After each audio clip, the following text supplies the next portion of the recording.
सुन। माननीय सभापति महोदय, मैं जिस क्षेत्र से आता हूं पिलानी से, वहां पानी की भयंकर समस्या है और उससे ज्यादा समस्या ये वाटर वर्क्स के जो कर्मचारी उन्होंने कर रखी है। कल संडे था, मैं मेरे फील्ड के अंदर गया हुआ था। एक नड़ गांव है, उसके अंदर 4 दिन से ट्यूबवेल केवल इस मात्र से बंद था कि वहां स्टार्टर नहीं है और जो किट आउट है वो भी नहीं है। वहां की जो जयन थी उस पर मैंने टेलीफोन पे बात की तो उसने कहा कि साहब हमारे पास तो 8 महीने से न बजट है न सामान है। उसके बाद में मैंने आईएन से बात की, वो कम से कम स्टार्टर का कोई ज्यादा खर्चा नहीं आता है, किट आउट भी ज्यादा महंगा नहीं, आप ही दे दो। तो साहब मेरे पास भी क्या है कि कोई बजट नहीं कोई सामान है। उसके बाद में अक्सर मदन लाल जी मीणा, उनसे मैंने बात की। अब वो ये ट्यूबवेल है मेघवाड़ों के मोहल्ले के अंदर है, 6 दिन से बंद है, कोई ज्यादा खर्चा नहीं, स्टार्टर तो दे दो आप। बोलो साहब हमारे पास सामान नहीं है। जब पाइप मांगते हैं गहरा करने के ट्यूबवेल के लिए तो ये कहते हैं हमारे पास पाइप नहीं है। मोटर के लिए जो केबल होती है कनेक्शन के लिए उसकी डिमांड करते हैं तो ये कहते हैं हमारे पास क्या कि केबल नहीं है। तो माननीय सभापति महोदय, मैं निवेदन करना चाहता हूँ, चिड़ावा का जो खटीकान मोहल्ला है वो 20 दिन से मतलब क्या है कि ट्यूबवेल वो बंद पड़ा है और वहाँ करीबन 250-300 परिवार खटीक समाज के वो केवल इसलिए प्यासे हैं कि वो ट्यूबवेल ठीक नहीं कर रहे। तो इस प्रकार के जो गैर जिम्मेदार अधिकारी हैं उनके विरुद्ध तुरंत कार्रवाई की जाए, उनको सस्पेंड करके यहाँ क्या कि मुख्यालय में बुलाया जाए।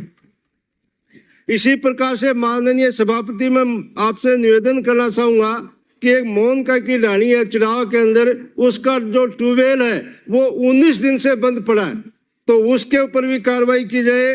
और इसी के साथ यहाँ क्या कि सब अधिकारी बैठे, माननीय मंत्री महोदय बैठे हैं, तो सभापति आपके महोदय से मैं निवेदन करना चाहूंगा कि ये छोटे जो सामान है, आपकी 8 महीने की सरकार हो गई और आप ये करें कि हमने ये कर दिया ये कर दिया, ये तो मूलभूत आवश्यकता है, कम से कम ये तो उपलब्ध करवा दो आप। वहाँ न स्टार्टर है, न केबल है, न पाइप है, न किट आउट है।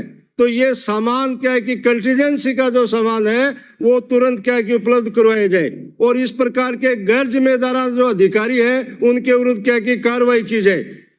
और मैं एक बात ये कहना चाह रहा हूँ, जब उनके पास पाइप नहीं है, सामान नहीं है, जनता जब जाती है कि हमारे हाथ में कुछ नहीं है, तो माननीय सभापति आपके महोदय से मैं निवेदन करना चाहता हूँ कि उन ऑफिसों को बंद कर दो और वहां के भेड़ों के बाड़ा बढ़ा दो, आप काम तो कुछ आने नहीं हो। इसी के साथ आपसे निवेदन करना चाहूंगा, जो ट्यूबवेल है महोदय वो 10-10 दिन तक 20-20 दिन तक बंद होते हैं और उसके बाद में मोटर क्या कि बांधते हैं और बांधते वो 3 घंटे बाद में 1 घंटे बाद में क्या कि खराब हो जाती है। प्राइवेट जो ट्यूबवेल है उनकी मोटर बांधी जाती है तो 12 महीने से पहले कभी भी खत्म नहीं, मतलब क्या है कि वो खराब नहीं होती, 2-2 साल तक चलती है। लेकिन वाटर वर्क्स की जो मोटरें बांधी जाती हैं वो कोई भी मोटर क्या है कि 1-2 दिन से ज्यादा नहीं चलती है, 10-15 दिन से वो ठीक करते हैं, उसके बाद में वापिस जल जाती है, फिर क्या है कि 10-15 दिन तक वो समस्या आ जाती है। तो ये क्यों होती है, इसके कारणों की तलाश की जाए। यहाँ अधिकारी बैठे, माननीय मंत्री महोदय बैठे हैं, उनको दूर किया जाए जिससे जनता को कुछ राहत मिल सके, टेम्परेरी, वो भी स्थायी तो नहीं होगी। दूसरा मेरा निवेदन है सभापति के माध्यम से, एक गाँव है जैसे नड़ कोई गाँव है पिलानी विधानसभा का, उसके अंदर 16 ट्यूबवेल है।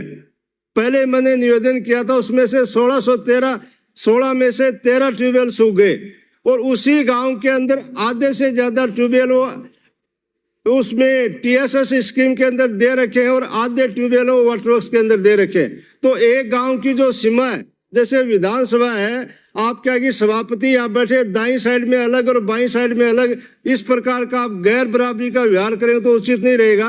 तो उसी प्रकार से एक गांव के अंदर एक स्कीम का क्या है कि पानी होना चाहिए जिससे क्या कि कोई दिक्कत नहीं है। टीएसएस वाले तो उस पर साहब, मेरी तो बात ही पूरी। माननीय सभापति महोदय, कितने होगा विराज? आपने मांग संख्या 42 और मांग संख्या 45 पर बोलने का अवसर दिया, धन्यवाद। जल जीवन का आधार है, कहावत है, जल जठे